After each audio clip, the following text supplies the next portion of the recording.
இஸ்லாமிய நாட்காட்டியின் அடிப்படையில் ஷவ்வால் மாதம் தொடங்கியதைத் தொடர்ந்து தமிழ்நாட்டின் பல்வேறு பகுதிகளில் இஸ்லாமியர்கள் ரமலான் பண்டிகையை கோலாகலமாக கொண்டாடுகின்றனர். இஸ்லாமியர்களின் புனித ரம்லான் நோன்பு கடந்த 1ஆம் தேதி தொடங்கியது. அதன் பிறகு கடந்த ஒரு மாதமாக இஸ்லாமியர்கள் நோன்பு கடைபிடித்து வந்தனர். இந்நிலையில் இஸ்லாமிய நாட்காட்டியின் அடிப்படையில் ஷவ்வால் மாதம் இன்று தொடங்கியதைத் தொடர்ந்து தமிழ்நாட்டின் பல்வேறு பகுதிகளில் ஹஜ்ரி கமிட்டி சார்பில் ரமலான் பண்டிகை கோலாகலமாக கொண்டாடப்பட்டு வருகிறது. இதன் ஒரு பகுதியாக சென்னை எழும்பூர் மாநகராட்சி திடலில் ரஹமத்துல்லா மசூதி நிர்வாகத்தின் ஏற்பாட்டில் நடைபெற்ற சிறப்பு தொழுகையில் ஏராளமான இஸ்லாமிய பெருமக்கள் பங்கேற்றனர். இதில் திரைப்பட இயக்குநர் அமீரும் பங்கேற்றனர். தொழுகை முடிந்து ஒருவருக்கொருவர் அன்பை பரிமாறிக்கொண்டனர்.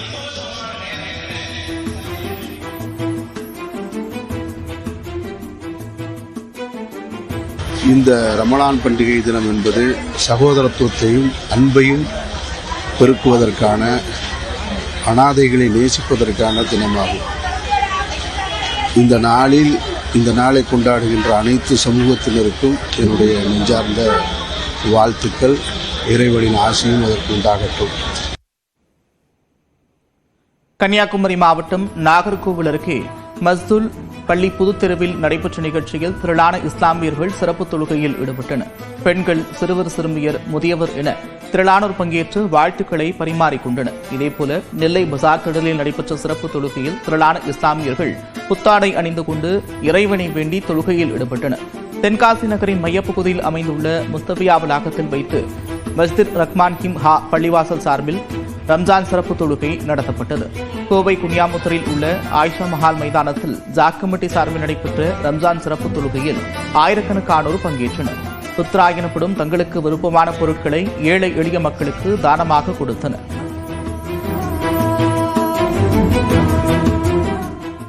திருச்செந்தூர் சுப்பிரமணிய சுவாமி கோவிலில் விடுமுறை தினத்தை முன்னிட்டு குவிந்த சுற்றுலா பயணிகள் 5 மணி நேரத்திற்கும் மேலாக காத்திருந்து சுவாமி தரிசனம் செய்தனர். முருகனின் 2ஆம் படை வீடான திருச்செந்தூர் சுப்பிரமணிய சுவாமி கோவிலுக்கு தினமும் லட்சக்கணக்கான பக்தர்கள் வந்து வழிபாடு நடத்துகின்றனர். இந்நிலையில் இன்று ஞாயிற்றுக்கிழமை விடுமுறை தினம் என்பதால் பல்வேறு பகுதிகளில் இருந்து அதிகாலை முதலே ஏராளமான பக்தர்கள் சுவாமி தரிசனம் செய்ய வருகை தந்த வண்ணம் உள்ளனர். கோவில் முன்பு உள்ள கடற்கரையில் புனித நீராடி நாளை கிணற்றில் குளித்துவிட்டு குடும்பத்துடன் நீண்ட வரிசையில் நின்று சுவாமி தரிசனம் செய்து வருகின்றனர். இதனால் பொது தரிசனம், 100 ரூபாய் கட்டண தரிசனம், 60 வயதுக்கும் மேற்பட்டோருக்கான தரிசன வரிசை என அனைத்திலும் பக்தர்கள் கூட்டம் அலைமோதுகிறது.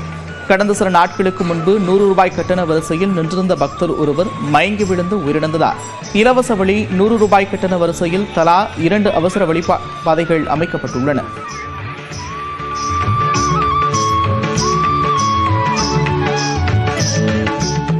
தெலுங்கு வருடப்பிறப்பு மற்றும் ஞாயிற்றுக்கிழமை விடுமுறை தினம் என்பதால் திருவண்ணாமலை அண்ணாமலையார் கோவிலில் பக்தர்கள் கூட்டம் அலைமோதியது. அதிகாலையில் நடை திறக்கப்பட்டது முதலே ஆயிரக்கணக்கான பக்தர்கள் நீண்ட வரிசையில் காத்திருந்து வழிபாடு நடத்துகின்றனர். கொளுத்தும் வெயிலையும் பொருட்படுத்தாமல் 3 மணி நேரம் வரையில் காத்திருந்தனர். இதேபோன்று திருத்தணி முருகன் கோவிலிலும் பக்தர்கள் கூட்டம் அலைமோதுவதால் தரிசனத்திற்கு 2 மணி நேரம் காத்திருக்கும் நிலை ஏற்பட்டுள்ளது. பல்வேறு மாவட்டங்களிலிருந்து ஒரே நேரத்தில் குவிந்த மக்களால் மலைக்கோவிலில் வாகன போக்குவரத்து நெரிசல் ஏற்பட்டது. மேலும் கோவிலிலிருந்து ரயில் நிலையத்திற்கு செல்ல போதிய பேருந்து வசதி இல்லாததால் பக்தர்கள் கடும் அவதிக்குள்ளாகினர்.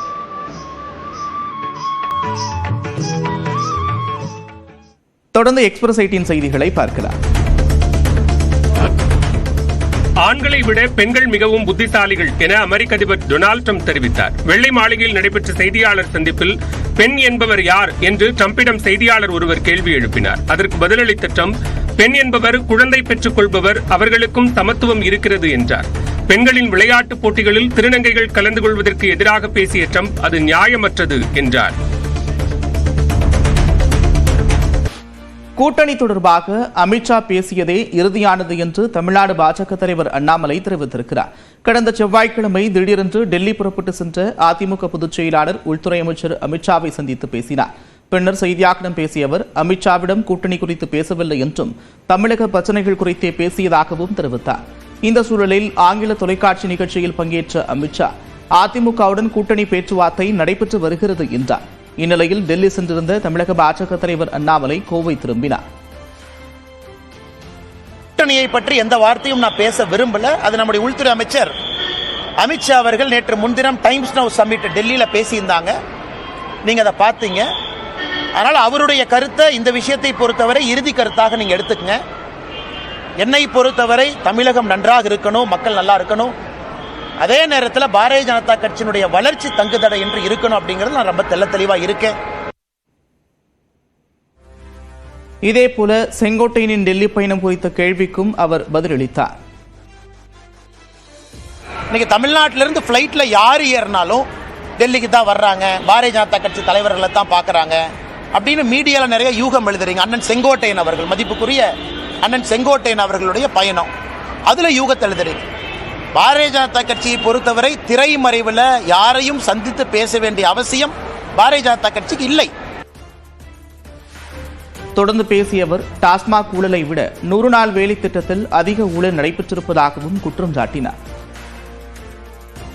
திமுகவினுடைய பஞ்சாயத்து பிரசிடென்ட் எழுதின போலி கணக்கு டாஸ்மாக் ஊழலை விட பல மடங்கு இந்த கணக்கு இருக்கும். நிலுவையில் இருக்கக்கூடிய சம்பளம் 87%. மொத்த காஸ்ட்ல 87% சம்பளம் பாக்கினா அது 60-40 தான் இருக்கணும். அப்ப 87% சம்பளம் பாக்கினா நீ போலி கணக்கு எழுதுற. நீ போலி கணக்கு எழுதுறதுனால வேஜ் பில் அதிகமாகுது, மெட்டீரியல் பில் அதிகமாகல. இதையெல்லாம் நான் மத்திய அரசுக்கு கடிதமாக ஆதாரப்பூர்வமாக ஈரோட்டில் ஒரு பஞ்சாயத்து எடுத்து ஒரு பஞ்சாயத்தில் மட்டுமே நடக்கக்கூடிய தவறுகளை நான் கடிதம் எழுதிட்டேன். அதிமுக பொதுச் செயலாளர் எடப்பாடி பழனிசாமியுடன் கருத்து வேறுபாடு நிலவி வருவதாக கூறப்படும் நிலையில் மூத்த தலைவரும் முன்னாள் அமைச்சருமான செங்கோட்டையனுக்கு ஒய்பிரிவு பாதுகாப்பு வழங்க மத்திய அரசு திட்டமிட்டிருப்பதாக தகவல் வெளியாகியிருக்கிறது. பாஜகவுடன் கூட்டணி இல்லை என்று அதிமுகவினர் தொடர்ந்து கூறி வந்த நிலையில் யாரும் எதிர்பாராத வகையில் அக்கட்சியின் பொதுச் செயலாளர் எடப்பாடி பழனிசாமி திடீரென்று டெல்லி சென்று மத்திய அமைச்சர் அமித்ஷாவை கடந்த 25ஆம் தேதி சந்தித்து பேசினார். அடுத்த ஆண்டு சட்டப்பேரவைத் தேர்தல் நடைபெறும் சூழலில் இந்த சந்திப்பு அரசியல் வட்டாரத்தில் அதிர்வலைகளை ஏற்படுத்தியது. இந்த சலசலப்பு அடங்குவதற்குள் அதிமுக மூத்த தலைவர்களில் ஒருவரான செங்கோட்டையன் நேற்று முன்தினம் டெல்லி சென்று மத்திய அமைச்சர் அமித்ஷா மற்றும் நிர்மலா சீதாராமன் ஆகியோரை சந்தித்து பேசியது அதிமுகவினர் மத்தியில் அதிர்ச்சியை ஏற்படுத்தியது. எடப்பாடி பழனிசாமி கூட்டணிக்கு இணங்காவிட்டால் செங்கோட்டையன் தலைமையில் ஒருங்கிணைந்த அதிமுகவை உருவாக்கி 2026 தேர்தலை கணம் காண பாஜக காய் நகர்த்தி வருவதாக கூறப்படுகிறது. இந்நிலையில் செங்கோட்டையனுக்கு ஒய்பிரிவு பாதுகாப்பு வழங்க மத்திய உள்துறை அமைச்சகம் பரிசீலித்து வருவதாக தகவல் வெளியாகியிருக்கிறது. மத்திய அமைச்சர் அமித்ஷாவுடனான சந்திப்பின் போது தனக்கு பாதுகாப்பு வழங்க வேண்டும் என்று செங்கோட்டையன் கோரிக்கை விடுத்ததாக கூறப்படுகிறது. அதன் அடிப்படையில் அவருக்கு உள்ள பாதுகாப்பு அச்சுறுத்தல்கள் குறித்து மத்திய புலனாய்வு அதிகாரிகள் உள்துறை அமைச்சகத்திற்கு அறிக்கை வழங்கியிருப்பதாகவும் அதனைத் தொடர்ந்து செங்கோட்டையனுக்கு ஒய்பிரிவு பாதுகாப்பு வழங்க உள்துறை அமைச்சகம் முடிவு செய்திருப்பதாகவும் தகவல்கள் வெளியாகியுள்ளன. 6 ஆண்டுகள் பதவிக்காலம் நிறைவடைந்த ஒருவர் மீண்டும் பாஜக மாநில தலைவராக கட்சி விதிகள் அனுமதிப்பதாக தமிழிசை சவுந்தரராஜன் தெரிவித்திருக்கிறார். சென்னை மணப்பாக்கத்தில் செய்தியாளர்களை சந்தித்த அவர் இதனை கூறினார். அதாவது எங்க கட்சிக்கு ஒரு நடைமுறை இருக்கிறது.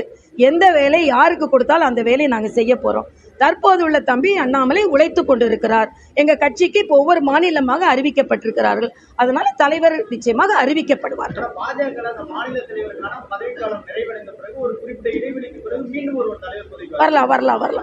வரலாம் 6 வருஷம் இருந்துட்டா கூட இடைவேளைக்கு அப்புறம் வரலாம்.